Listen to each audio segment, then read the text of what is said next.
here we are. Welcome to Freightonomics, and welcome to the FreightTech Venture Conference here at FreightWaves. Again, focusing on venture capital investments and what's coming up, especially in freight tech. But this is the show where we dive into what's going on in the supply chain. And here in a little bit, we're going to have Jon Bradford of Dynamo. An early stage investment fund that really has, done a lot of good, and they've invested in a lot of freight companies, freight tech specifically, over the past several years. And we're going to talk to him a little bit about what we're seeing in the supply chain and how that's evolving. We've got COVID-19 that's still around for some ungodly known reason, but it's still around, and the supply chain has really had a lot of changes going on with it over the past several months, and we're going to talk to him about that a little bit. But first, we want to thank our sponsor, Anthony Smith. Do it. Yeah, we have our amazing sponsors once again with us, Amazon Freight, and thanks to our sponsor at Amazon Freight, who knows you need more than any other truckload service carrier. You need a partner that can help you navigate the world of logistics and plan for the future. Amazon Freight is helping shippers move their freight simply and reliably, while backed by the innovation and expertise in the DNA of Amazon. Whether you have a few trucks or to fill thousands to move, Amazon Freight is your partner for the road ahead. Visit freight.amazon.com to get started. Thanks so much. Yeah, well said. So Amazon obviously going to have a big role to play here in the next couple of months, as they already have so far. But this show is not about that. We normally start the show with a little bit of stories, a little story time to start the show, get things going. These things are normally the stuff that really drives the freight economy, the freight markets, supply chain dynamics, things like that. And one of them isn't necessarily directly connected to the freight market or anything in terms of freight tech, but Proposition 22 voted, they basically voted to allow Uber drivers, this gig economy workers, to not be considered full-time employees of Uber and Instacart and all these other gig type services that they do. And, this was unanimous. It wasn't even close. It was 58%. Yeah. John Kingston wrote this article on FreightWaves.com. Go check that out for sure. But there has been an ongoing debate about whether or not drivers, are part of this, especially owner-operators. So it's very interesting to see this evolve. At least this is, even though this doesn't directly impact drivers, it is something that we're going to have to watch because, obviously the people out there do view that there are exceptions to the rule in terms of how you view employees with companies. Right. And this affects their benefits and their payroll, consistent salaries. It's there to help protect them, but at the same time, you want to give them enough flexibility, which this, gig economy, the Uber drivers, obviously they're in this job because they want flexibility. Right. Owner operators are in their position because they want their own flexibility. They're willing to give up. They've made this choice. And so if they're forced to be employees, they're then going to be governed. So we'll have to watch to see if this evolves any further. Right now, the AB5 ruling is officially blocked, due to a technicality on the airline industry that they've cited. So they're not right now involved in that right now. But it is interesting to see the first step of this take place in the election so far. So, Zach, this is for California, right? Yeah, California only. I should have said that. It has implications, I think, throughout the country pretty much. It could obviously get applied in other areas if this were to, go forward in California, then obviously it could spread, for instance. The next story up, COVID supply chain disruptions reinforce China Plus One strategy. Eric Kulich wrote this article. And this is important for us moving forward because obviously we're about to talk about what's happening with the supply chain, where are the investments coming from, how are things changing technologically speaking for supply chain management. And, one of the big issues right now that we're seeing is the fact that China is not a reliable sourcing, is not as reliable of a source for a lot of these goods and things that we have been bringing over the ocean and the sea and importing. And when that happens, basically that means they have to find an alternative solution. And the reason that a lot of people are using China as a sourcing is because it's very cheap labor, cheap cost of materials, cheap everything. And countries' infrastructure is set up for it. I mean, they were essentially built around being the the lowest player in the game to really facilitate and manufacture at large quantities. I think one of the big things that really comes out of this is those alternate players that might come in. Talking about a lot of Southeast Asia, Vietnam might become a very significant player here soon. Yeah, and Vietnam was already like one of these growing environments. But again, the whole concept is great, in theory, but Vietnam is a fraction of the size and has a fraction of the capability of China. And so it's not necessarily going to be like replace China. Yeah. It's basically this just in case China, we have additional tariffs and all this other stuff that's going on, obviously the COVID situation included. What if something happens there and our sourcing options, we just need more. Right, we need more of them. Yeah, and I think in the article here, he even outlined South Africa, some parts of Europe, and other parts of Asia, just to shift into there. Yeah, and so our last story, again, we'll get into some of these here a little bit with Jon, but, or at least these topics, is the COVID vaccine distribution, supply chain. We talked about it in the Cold Chain conference event on our show with Dr. Zach Rogers a little bit, and, Pfizer has chosen to bypass the government supply chain, basically the distribution channels for the vaccine distribution, which personally, I feel good about this. Personal opinion. I don't know all the specifics of it. I'll go ahead and say that. But definitely an interesting read in terms of, you've got this large distributor of this vaccine has chosen to bypass the government. And it's because they've been working with the government and this distributor. They have their own in-house channel, obviously already developed. So they feel like they have more of a control and they'll have a better outcome if they have that control. Right. And real quick for all you watching at home, I know we're flying through some of these stories. We have to hit a break here shortly. And I want to let you know that we are going to start looking and feeding into some of these questions that pop up. So keep those conversations going. And as soon as we bring on our guests here shortly, we'll also get some more interaction here with some of these questions that are coming in. Yeah, for sure. We only have about 30 seconds before we go to a quick break. And after this break, we will bring on Jon Bradford to dive into some of these topics. We're going to hit on some of these, but we're also going to have a nice evolved discussion about what we're seeing with supply chain investment, technology, this political environment, which obviously it's an election day, or yesterday was an election day, but it continues into today. We're going to talk about all these things coming up when we bring on Jon Bradford and how that is going to influence the investment environment thereafter. So everybody, please stay right where you are. We'll be right back. And we're back, and we are about to bring on Jon Bradford of Dynamo. We'll bring him on immediately here. And, Anthony, this is going to be an interesting conversation, I believe. We talked to Jon a little bit the other day about some of these ongoing topics in FreightTech and FreightTech Ventures, and obviously he's been heavily involved in that. And, I think, it'll be interesting to hear just what we're going to do, like after all this political stuff is kind of cleared up. A lot of disrupt. We just ran through 3 huge stories for things that will impact freight that are happening right now in such a volatile environment. The freight market itself, obviously extremely volatile. We track a lot of that here at FreightWaves in our tender rejections and tender volumes and things like that. And we're obviously tracking a lot of other things going on right now. And the environment simply has been one that you cannot just sit back and watch. You have to get actively involved. And one of the ways that you get actively involved in that is you invest in new technology. That's right. And we're talking about some of these new investment technologies. Just from our first story with Prop 22 in California, how is this going to change some of the investment strategies as we look at new freight tech entering the industry? And I'm very happy to have Jon Bradford here with us to kind of talk about how some of these different strategies are going to be impactful throughout times of COVID and this election cycle. Yeah, let's go ahead and bring Jon on. Jon, are you there? All right. I certainly am. Can you hear me? Yes, we can. All the way from London, England. How are you doing, Jon? England. Very good. Very good. I've had a few more hours at coffee time than you have. So what time is it out there? In theory, be a bit more articulate. Is it 2 or 3 out there? 3. I wouldn't want to tell. Right.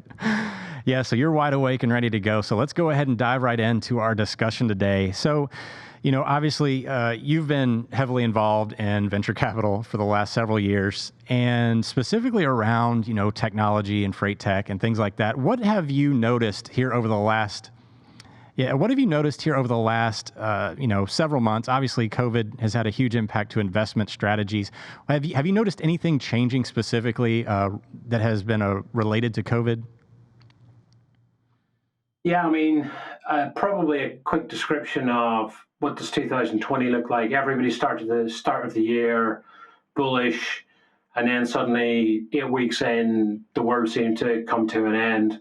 From a venture point of view, there was a lot of people looking at initially their own portfolio, trying to figure out were they well funded, were they going to run out of runways. So there was a lot of inward lookingness initially in the portfolio, which ultimately led to a really sharp slowdown in the number of deals and investment capital which was being deployed, which you'll pick up on the numbers in Q2.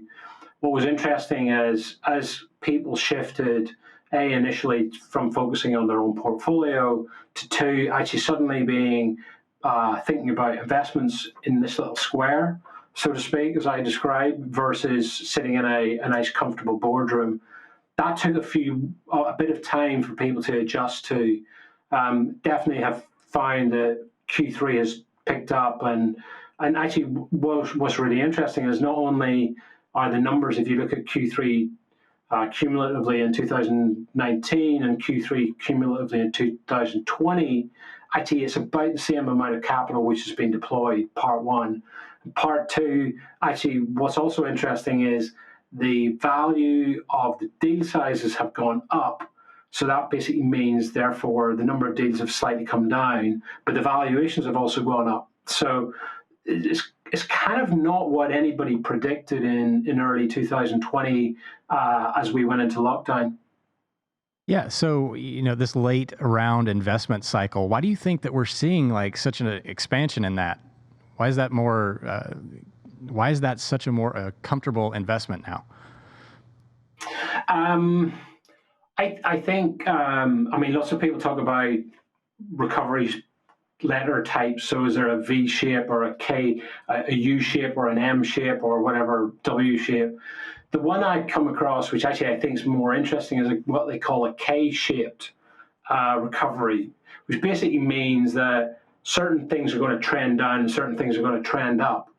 And there's this kind of bifurcation in the whole market where it appears that there are a lot of people who are losing in this market. And clearly, if you're in the retail market, but on high street, so to speak, life is not so great.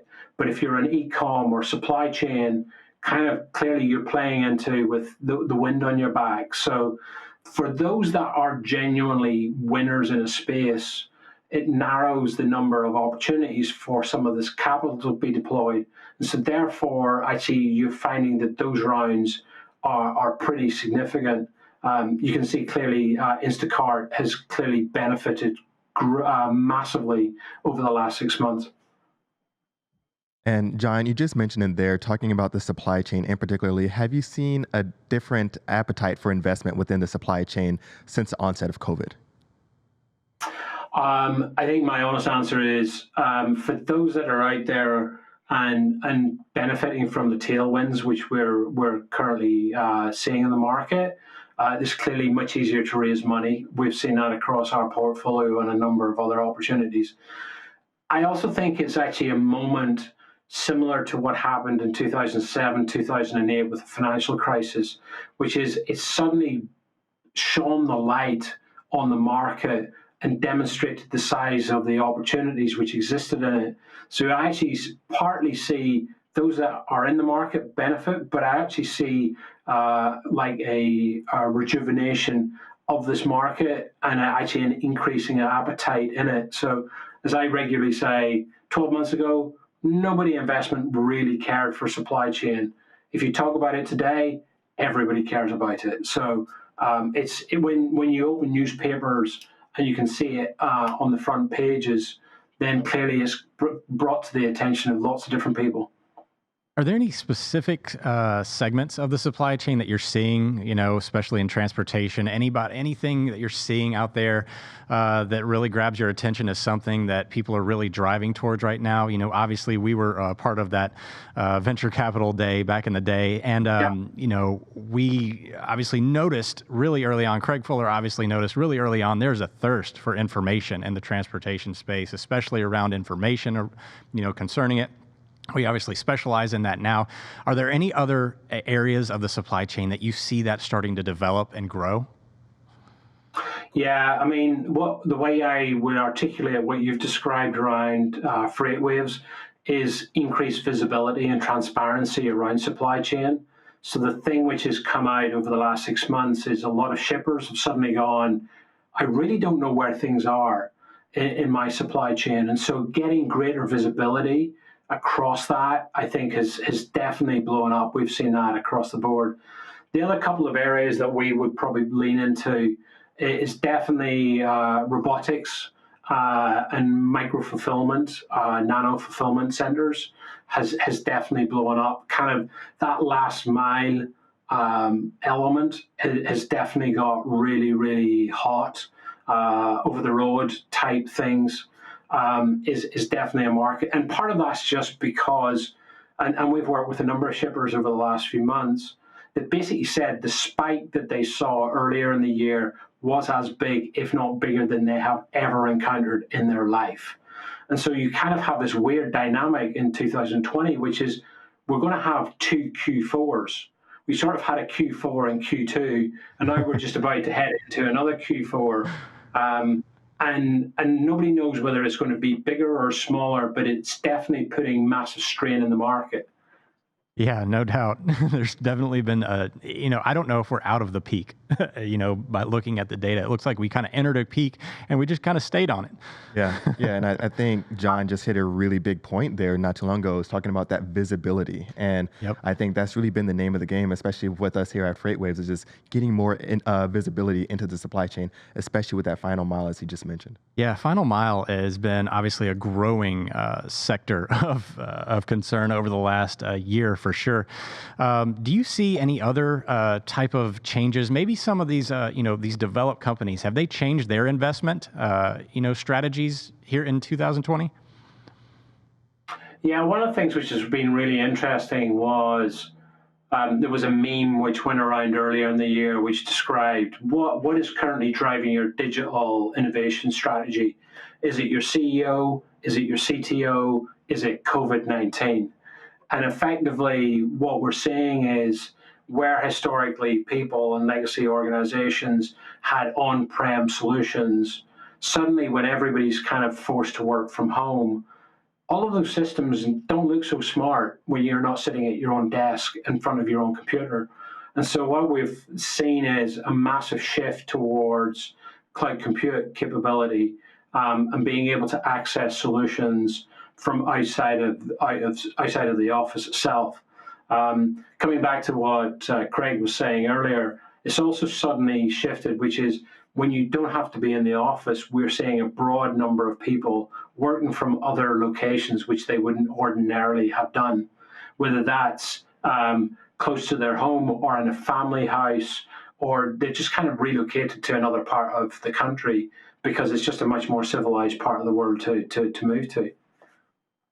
So, John, with all of these recent changes, do you see this as being a long-lasting trend, or does some of this die down with COVID? I think that's a pretty easy answer to give, which is I think there'll be slightly a tail which will come off on the edge, but I think we've kind of jumped forward when it comes to innovation by about 3 or 4 years. In the UK, you talked about some of the numbers. E-commerce has grown from 22% of overall retail to over 30% in the last 6 months. Now we can see it coming back, but we recognize that it's probably only going to come back a few percentile points. And to recognize what that looked like as a growth, that is probably the equivalent of 2 or 3 years growth in the space of 6 months, which clearly puts a massive level of pressure across the whole supply chain. Yeah, obviously. So for sure. So we're obviously in the middle of an election here in the United States. Do you see, any of this changing after the election is decided in the United States? I know you're over there in the UK and you've got your own set of issues going on, but in your experience, what potentially could happen, as the election progresses here and we get a final answer, in your opinion? I think you worry about your election, and I'm worrying about Brexit and Yeah. on my side of the planet. So you might kind of be starting to unwind yourself into a period of certainty. I think certainty always helps. Yeah, it doesn't really matter what the outcome of what happened yesterday is, but it will provide certainty to the market, and we can see that the market's picked up this morning. When kind of as the whole thing starts to seem to resolve itself. And the big challenge we have clearly in the UK is with Brexit is we're still in the middle of a negotiation of a trade contract with Europe with less than 8 weeks to go.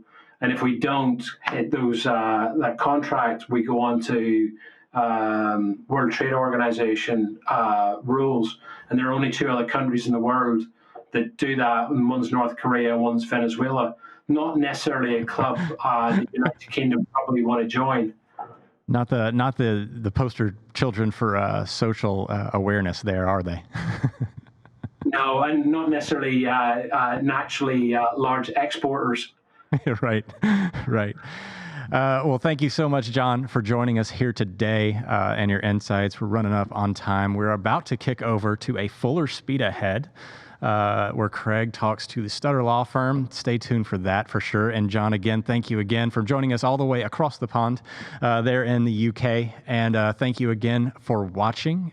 Stay tuned for fuller speed ahead. And Anthony, I learned a lot here today. I learned a lot. Yeah. This is amazing. I love these events. Yeah, these are good. Not necessarily a world that I thought that I would be in 10 years ago, but good stuff nonetheless. Everybody, stay tuned.